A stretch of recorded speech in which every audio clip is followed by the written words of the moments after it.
এই যে নাইগাঁৱত সন্মানীয় এতিয়া বিটিআৰ প্ৰধান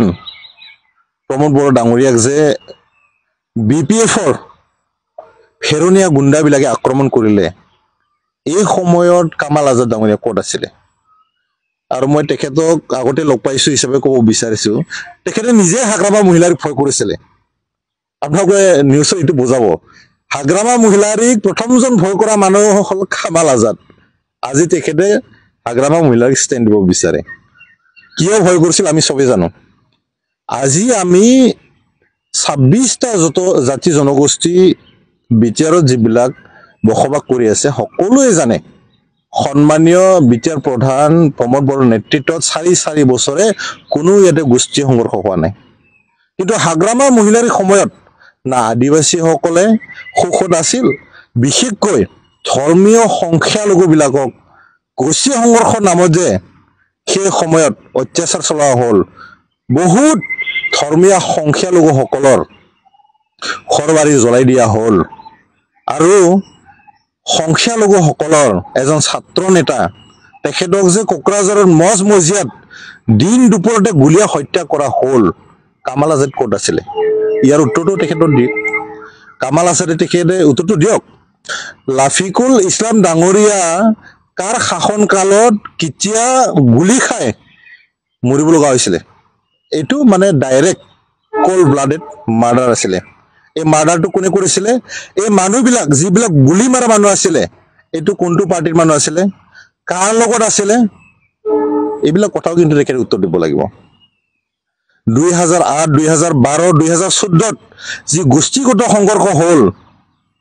কামাল আজাদ যদি সঁচাকৈ ৰাইজৰ কাৰণে কাম কৰিব ওলাইছে অকণমান হিষ্টৰীটো চাই লওক কিমান যে ভুক্তভোগী হাগ্ৰামা মহিলাৰ ডাঙৰীয়া সেই সময়ত চিপ হৈ আছিল কিন্তু এই কথাটো তেখেতে পাহৰিব নালাগে আজিৰ তাৰিখত তেখেতে কিয় খলাগ নলয় আজি প্ৰমোদ বড়ো ডাঙৰীয়া বিটিআৰ প্ৰধানে যে সজাতীয়সকলৰ কাৰণে 5টাকৈ ডিষ্ট্ৰিক্টত হজ ভৱন বনাবলৈ গৈ আছে কমসে কম ইটোতো তেখেতে খলাগ ল'ব লাগিব মানসিকতাটো ইমান বেয়াও হ'ব নালাগে মানুহৰ ভাল কামটো আমি প্ৰশংসাও কৰিব পাৰিব লাগিব কামাল আজাদ ডাঙৰীয়া আপোনাক বিনম্ৰভাৱে অনুৰোধ কৰিছো আপুনি ডেকা ল'ৰা কমসে কম হাগ্ৰামা মহিলাৰ লগত থাকি পালে আপোনাৰ স্বভাৱটো অতিকৈ বেয়া হোৱা বুলি আমি শুনিছো আপুনিতো এনে আগৰ পৰাই মানে মদচেপটো খায় যিটো মানে ইছলামৰ বিৰোধী কোৰাণৰ বিৰোধী ইটোতো মই ক'বই নাযাওঁ আপোনাক এইটো সবেই জানে এইকাৰণে মাজে মাজে আমি শুনো যে আপোনালোকৰ সমাজৰ পৰা আপোনাৰ ধৰ্মৰ পৰা বহিষ্কৃত কৰাৰ কাৰণে চিন্তা চৰ্চা চলি আছে বুলি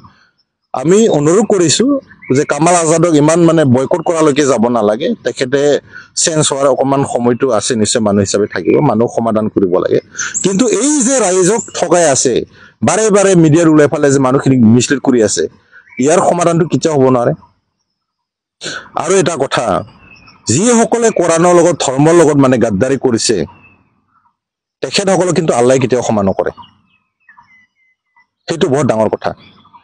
নিজৰ ধৰ্মৰ লগত যি মানুহ গাদ্দাৰ কৰিব পাৰে নিজৰ জাতিৰ লগত যি মানুহ গাদ্দাৰ কৰিব পাৰে এই মানুহ কোনোবা ব্যক্তিয়ে কোনোবা ৰাইজে কোনোবা সমাজখনে বিশ্বাস কৰিব বুলি আমাৰ মনে নধৰে আজি আপোনালোকে জানি পেলাই সুখী হ'ব যে হাগ্ৰামা মহিলা ডাঙৰীয়া আজি তাৰিখত স্প্লেণ্ডাৰ লৈ ৰাতি ঘূৰিব পৰা হৈ গ'ল কিমান ডাঙৰ পৰিৱৰ্তন আৰু মেইন মানুহজনটো তেওঁৱে আছিলে যাৰ কাৰণে মানুহবিলাক সেই সময়ত অপেনলি ঘূৰিব পৰা নাছিলে এতিয়া কামাল আজাদ ডাঙৰীয়া কেতিয়াবা শিক্ষকক অপমান কৰা কেতিয়াবা ধৰ্মৰ বিৰোধী কাম কৰা জাতিক গাদ্দাৰ কৰা পাৰ্টি বাৰে বাৰে চেঞ্জ কৰা আৰু এই যে কিছুমান মিছ প্ৰপগেণ্ডা তেখেতে চলাই থাকে ইয়াৰ পৰা তেখেতে যদি অকমান দূৰত থাকে তেখেতৰ ভৱিষ্যতৰ কাৰণে ভাল কাৰণ ৰাইজক যি মিছলীয়া কথা কৈ ফালে বিচলিত কৰিব বিচাৰে ইয়াৰ পাপটো কিন্তু ফলটো তেখেতে এদিন পাব